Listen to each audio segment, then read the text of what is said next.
Perplexity AI, mas okay ba kaysa ChatGPT sa trabaho? Ito ang Perplexity AI versus ChatGPT. Ikinukumpara ko ang dalawa para sa iyo. Ang totoong presyo nasa dulo, kaya manood hanggang dulo. Ganito kasi, ang Perplexity ay AI search na nagpapakita ng sources at ang ChatGPT Plus ay mas para sa usapan, coding at images. Ikumpara natin sila ng magkatabi. Para sa trabaho, panalo ang Perplexity sa verified na sources, real-time web search, at sagot na may references. Ang ChatGPT ay malakas sa usapan, coding, at paggawa ng images. Para sa nagtatrabaho at nagre-research, sa Perplexity AI versus ChatGPT, mas okay ang Perplexity.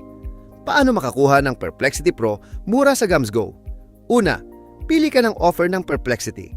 Pagkatapos, sa pagbabayad, i-paste ang kupon KBVNY at bababa agad ang presyo. Ayos, i-confirm na lang ang presyo. Pareho silang nasa mga $5 kada buwan sa GamsGo. Pero ang Perplexity lang ang may yearly plan. Mga $4 kada buwan. Wala ang ChatGPT Plus. Kaya para sa trabaho, mas sulit ang Perplexity. Ang link ng Perplexity ay nasa unang komento.